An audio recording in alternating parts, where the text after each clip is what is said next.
करने जा रहा है तो वो लोग समझ लो कि अब हम अकेले नहीं हैं, हमारे साथ वंचित बहुजन अघाड़ी की ताकत खड़ी है। और अगर ये समझ रहे हैं वो लोग कि हम क्यों हमारे ऊपर दादागिरी करेंगे, तो वो समझ ले कि उनसे 3 पट दादागिरी करना हमको भी आता है। और अब हम 2 कौम एक है, अब हम 2 कौम एक है। और जब 2 की ताकत खड़ी हो जाती है तो बहुत मजबूत ताकत बनती है। ही जी महायुती आहे त्यांनी एक नवीन स्कीम काढली, लाडकी बहीण योजना म्हणून। आता आपल्या सर्वांना माहिती आहे की जे 1500 रुपये पाठवतात ते नक्की लाडक्या बहिणीचे पैसे येतात कुठनं। एक गोष्ट समजून घ्या की सत्तेवरती कोणी बसलं तरी मरण तुमचं आमचंच होणार आहे। आणि या परिस्थितीमध्ये आपल्या सर्वांना एकत्र येऊन या प्रस्थापितांचा जी बाराखडी चालू आहे, या प्रस्थापितांचा गोंधळ चालू आहे, तो बंद करून आपल्याला परत एकदा या महाराष्ट्रामध्ये वंचितांचा गोंधळ उभा करायला लागणार आहे।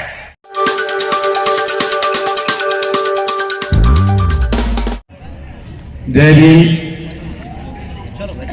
स्टेज पे बैठे अंजुमन जमातुल कुरैश के सदर अली जनाब हाजी ईसा कुरैशी साहब, अनवर कादरी साहब, एडवोकेट सलीम खान साहब, डॉक्टर किशोर सालवे साहब, अजीज साथियों, अभी सुजात अम्बेडकर साहब ने जो बात आप लोगों को कह के गई है वो बहुत गौर और फौज करने की बात है, बहुत सोचने की बात है कि जिस तरीके से आरक्षण के ऊपर ये सत्ताधारी लोगों की गंदी नजर पड़ी हुई है, इसके लिए आगे हमको क्या करना चाहिए।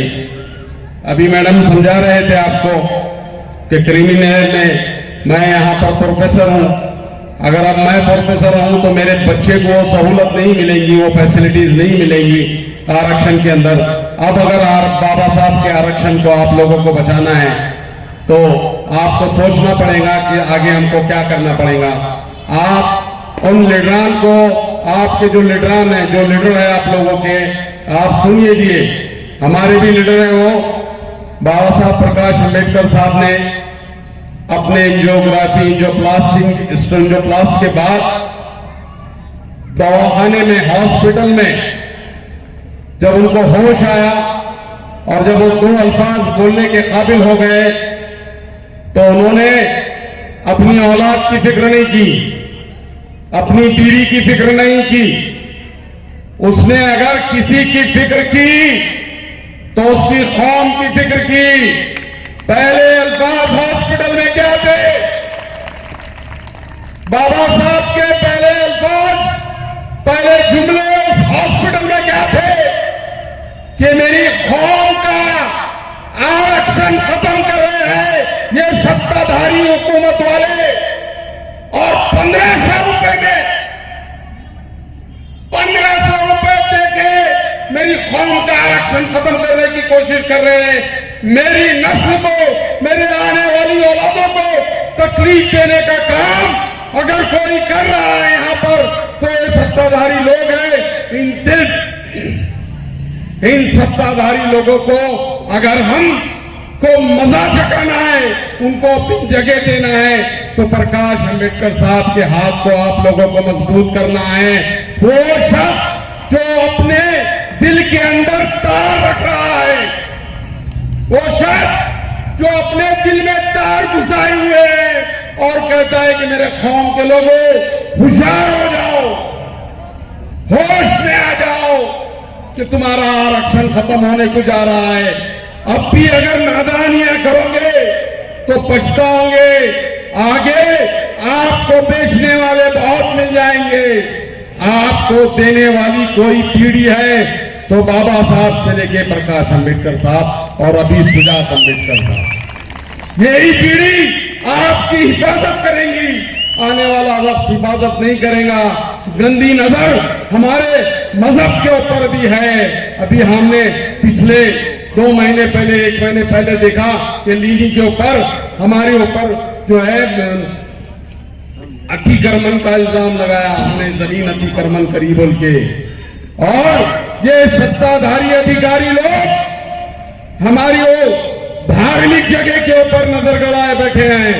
इनको अगर मजा चुकाना है तो तुमको वंचित बहुजन अघाड़ी का साथ देना पड़ेगा, वंचित बहुजन अघाड़ी को मजबूत करना पड़ेगा। प्रकाश अंबेडकर साहब ने इस मतदार संघ में वंचित बहुजन अघाड़ी का टिकट मुझको दिया। मैं आपसे गुजारिश कर रहा हूं कि जो जो पॉलिसी वंचित बहुजन अघाड़ी की है वो असेंबली में कामयाब होंगी।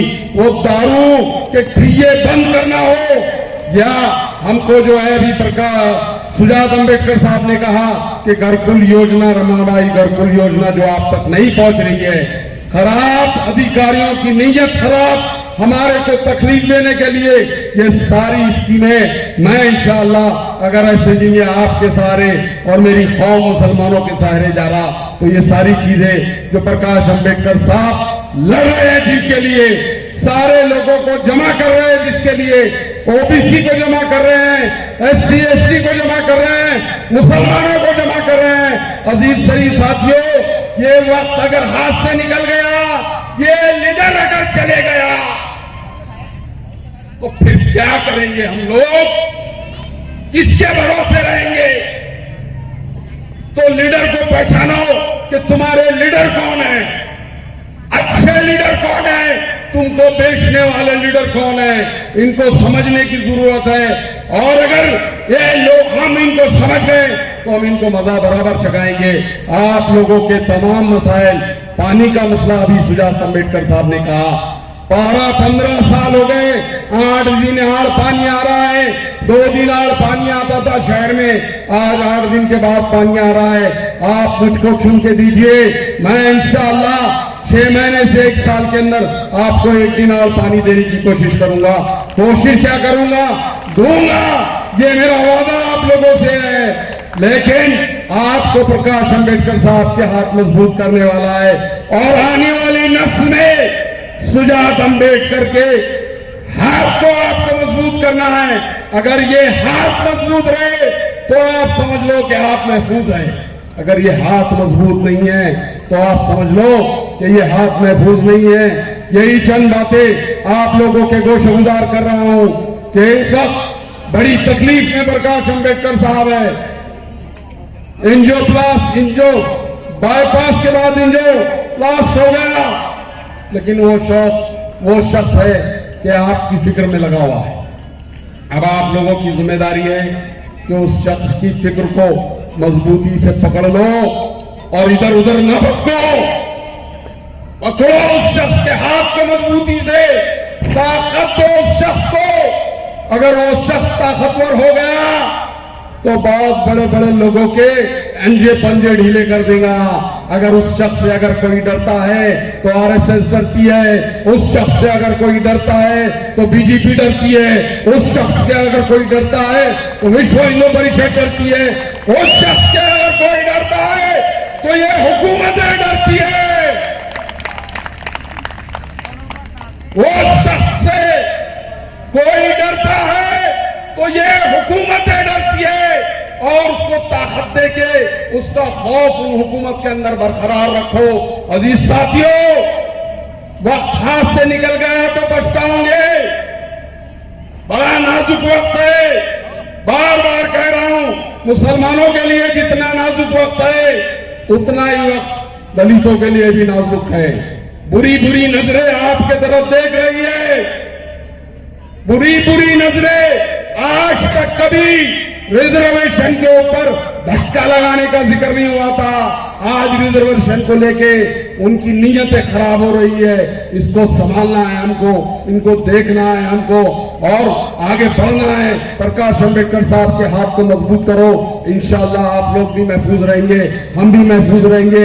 हम इसलिए महफूज रहेंगे कि हमारे बच्चों को औरंगजेब रहमतुल्लाह अलैह, टीपू सुल्तान रहमतुल्लाह अलैह के स्टेटस पे गुनाह दाखिल हो रहा था। कोई शख्स अगर आगे बढ़ा उस शख्स का नाम प्रकाश अंबेडकर। हमारे प्रॉफिट पे नबी के ऊपर गुस्ताखियां की जा रही थी। अगर किसी शख्स ने 2021 में उसके ऊपर कानून बनाने की बात की, उस शख्स का नाम प्रकाश अंबेडकर। हमारी जायदादों पे, हमारी जमीनों के ऊपर बुरी नजर, वक्फ बोर्ड की जगहों पे हुकूमत की बुरी नजर, अब कानून बनाने की बात हो रही है पार्लियामेंट में, कानून बन भी रहा है, बिल पेश भी की गया, कर दिया गया है। उस शख्स के उस बिल के ऊपर, उस कानून के ऊपर अगर कोई आवाज उठा रहा, उस शख्स का नाम प्रकाश अंबेडकर। तो जहां वो आपके लिए लड़ रहे हैं, वहां वो हमारे लिए भी लड़ रहे हैं। तो हम वादा करते हैं आपसे कि आने वाले वक्त में हम पूरी मजबूती के साथ प्रकाश अंबेडकर साहब के साथ खड़े रहेंगे। और अगर कोई शरारतें करना चाह रहा है, कोई बदमाशियां करने चाह रहा है, तो वो लोग समझ लो कि अब हम अकेले नहीं हैं। हमारे साथ वंचित बहुजन अघाड़ी की ताकत खड़ी है। और अगर ये समझ रहे हैं वो लोग कि हम क्यों हमारे ऊपर दादागिरी करेंगे, तो वो समझ ले कि उनसे 3 पट दादागिरी करना हमको भी आता है। और अब हम 2 कौम एक है, अब हम 2 कौम एक है। और जब 2 की ताकत बड़ी हो जाती है तो बहुत मजबूत ताकत बनती है। और यही मजबूत ताकत को इस औरंगाबाद शहर के अंदर चुन के लाना है। मेरा बटन नंबर 5 है। ऐसा कि आपने कहा ना कि 5 नंबर का बटन नहीं दबाओगे तो 5 साल पछताओगे। तो 5 साल पछताना नहीं है, 5 नंबर का बटन दबाना है और प्रकाश अंबेडकर साहब के हाथ को मजबूत करना है। मुझको ताकत देना है इस शहर में। मैं आपसे वादा कर रहा हूं कि ये जितने लोग आज फड़फड़ा रहे हैं ना, इनको एक कोने में लेके जाके इंशाअल्लाह हम बिठा देंगे। एक कोने में लेके जाके बिठा देंगे। ये सारे फड़फड़ाने वाले, ये झूठे मक्कार लोग, इनको सबको अपने कोने में ढकल लेना है। क्योंकि हमारे पास 2 कौमों की ताकत है और 2 कौमों की ताकत बहुत ताकत होती है। ये रिजल्ट 2019 में आपने देख चुके हैं। एक बार इंशाअल्लाह ये असेंबली में भी होगा। यही चंद कलमात थे कि गैस सिलेंडर मेरी निशानी है, गैस सिलेंडर पे मोहर लगाइए, 5 नंबर के बटन पे मोहर लगाइए, प्रकाश अंबेडकर साहब के हाथ को मजबूत कीजिए, सुजात अंबेडकर साहब के हाथ को मजबूत कीजिए और आपका ये भाई, आपका ये बेटा, तो इसके हाथ को भी मजबूत कीजिए और फिर जलवा देखिए कि हम क्या करते हैं। खुदा हाफिज। वंचित बहुजन आघाडीचा जय जय जय जय जय भीम। बाळासाहेब आंबेडकर तुम आगे बढ़ो। इथे उपस्थित मंचावरतील सर्व मान्यवर, आपले औरंगाबाद मध्यचे लाडके उमेदवार जावेदभाई कुरेशी, तसेच इथे उपस्थित अमितदादा भुईगड, सतीशदादा बकले मामा, शाहीर दादा, तसेच माझ्या माता भगिनींना, वडीलधारी मंडळींना आणि तमाम माझ्या साथीदारांना माझा मानाचा, प्रेमाचा, स्वाभिमानाचा क्रांतिकारी जय भीम। आपल्या सर्वांना माहिती आहे की आपल्या तोंडावरती निवडणूक आली आणि ही निवडणूक आपल्या सर्वांसाठी खूप महत्वाची आहे। कारण ह्या देशामध्ये एक अशी ताकद उभी राहते जी आपले आरक्षण संपवू इच्छिते आणि आपल्याला कोणत्याही परिस्थितीत येत्या काळामध्ये आपलं मत हे आंबेडकर चळवळीत जिवंत ठेवण्यासाठी द्यायचं आणि आपल्याला आपलं मत हे आरक्षण टिकवून ठेवण्यासाठी ठेवायचे। आपण जर आताची परिस्थिती बघितली तर एका अर्थाने महाविकास आघाडी एका बाजूला आहे आणि दुसऱ्या ठिकाणी महायुती आहे। ही जी महायुती आहे त्यांनी एक नवीन स्कीम काढली, लाडकी बहीण योजना म्हणून।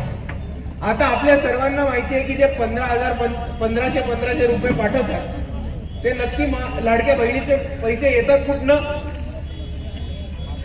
ते येतात SC ST चा फंड बंद करून। इकडच्या SC STच्या विकासासाठी, मागासवर्गीयांच्या विकासासाठी, दलित आणि आदिवासी विद्यार्थ्यांच्या विकासासाठी जो निधी सरकारकडे उपलब्ध असला पाहिजे तो निधी सरळ लाडक्या बहिणीच्या योजनेमध्ये फिरवतात आणि आपल्या सर्वांच्या खात्यामध्ये टाकतात। तर एका अर्थाने जर आपण बघितलं तर ही योजना महिलांसाठी चांगली असली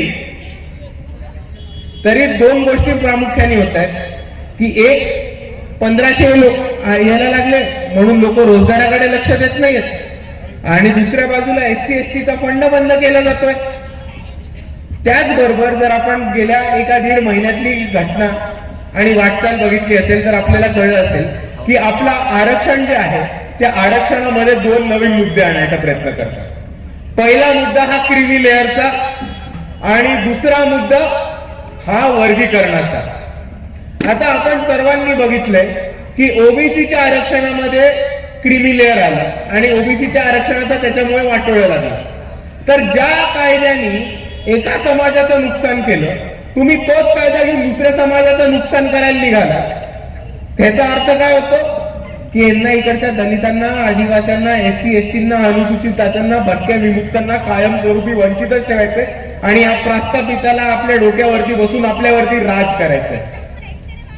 आणि दुसऱ्या बाजूला हे सब क्लासिफिकेशनचा मुद्दा आणतात, वर्गीकरणाचा मुद्दा आणतात आणि वर्गीकरणाच्या मुद्द्याने खाते पाडले आरक्षणमध्ये की आरक्षण संपवायला ही लोक मोकळी. आता तुम्ही मला सांगा जर या लोकांनी आरक्षण नष्ट केलं तर ते आपल्याला परवडणार आहे का? आरक्षण नसतं तर तुम्ही आम्ही इथपर्यंत पोहोचू शकलो असतो का? नाही. आणि जर आरक्षण नष्ट झालं तर तुमची आमची बाळ, आपल्या पुढच्या पिढ्या यांचं भविष्य सुखरूप राहू शकणार आहे का? नाही. आणि ह्या परिस्थितीमध्ये आपण एक गोष्ट समजून घ्या. एका ठिकाणी महाविकास आघाडी आहे आणि दुसऱ्या ठिकाणी महायुती आहे. महायुती जी सरकार आहे ते महायुतीचं सरकार आरक्षण नष्ट करायला निघाले आणि महाविकास आघाडीची लोक त्याला सुप पाठिंबा देत आहेत. आपण नुसती एक गोष्ट समजून घ्या की आज महाविकास आघाडीचा एक महत्वाचा घटक पक्ष उभाटा सेना आपण मानतो. औरंगाबाद मध्ये पण होती उभाटा सेना. तुम्हाला गॅरंटी आहे का की निवडणुकीनंतर यांच्या बरोबरच राहील की भाजप बरोबर जाणार? आपली मत यांचं ठरलंय. बघा मी तुम्हाला आत्ताच सांगतो यांचं ठरलंय. जर राष्ट्रवादीला चांगल्या सीटा आल्या तर शरद पवार आणि अजित पवार एकूण सत्ता स्थापन करायचा प्रयत्न करतील. जर शिवसेनेच्या सीटा आल्या तर एकनाथ शिंदे आणि उद्धव ठाकरे एकत्र येऊन सरकार स्थापन करायचा प्रयत्न करतील. आणि ह्या परिस्थितीमध्ये एक गोष्ट समजून घ्या की सत्तेवरती कोणी बसलं तरी मरण तुमचं आमचंच होणार आहे. आणि ह्या परिस्थितीमध्ये आपल्या सर्वांना एकत्र येऊन या प्रस्थापितांचा जी बाराखडी चालू, या प्रस्थापितांचा गोंधळ चालू आहे तो बंद करून आपल्याला परत एकदा या महाराष्ट्रामध्ये वंचितांचा गोंधळ उभा करायला लागणार आहे. आणि म्हणून मी आपल्या सर्वांना एवढी विनंती करतो की यावेळेस आपलं जे मत आहे ते अजून कुठे नाही तर आरक्षणाच्या बाजूने ठेवा. आपलं मत हे आंबेडकरवादी चळवळीला ताकद द्यायला द्या आणि आपलं मत हे वंचित बहुजन आघाडी आणि गॅस सिलेंडरच्या मागे ठेवून जावेदभाईंना जास्तीत जास्त मतांनी निवडून द्या. इथे काही मुस्लिम बांधव आहेत आणि त्या मुसलमान बांधवांना मला इतकंच सांगू इच्छितो की इकडे MIMचा पण कॅन्डिडेट आहे आणि जावेदभाई सुद्धा आहे. खऱ्या अर्थाने जर आपण बघितलं तर कोणता एक माणूस चुकीचा नसता वागला तर 2019 मध्ये जावेदभाई वंचित बहुजन आघाडी आणि MIMच्या युतीमध्ये आमदार होऊन गेले असते. पण एका माणसाच्या पोटात एवढा मोठा खड्डा आहे की एक खासदारकी टाकून 12 आमदारक्या लोकांच्या खाऊन घेतल्या. तेव्हा जी परिस्थिती नीट ठेवली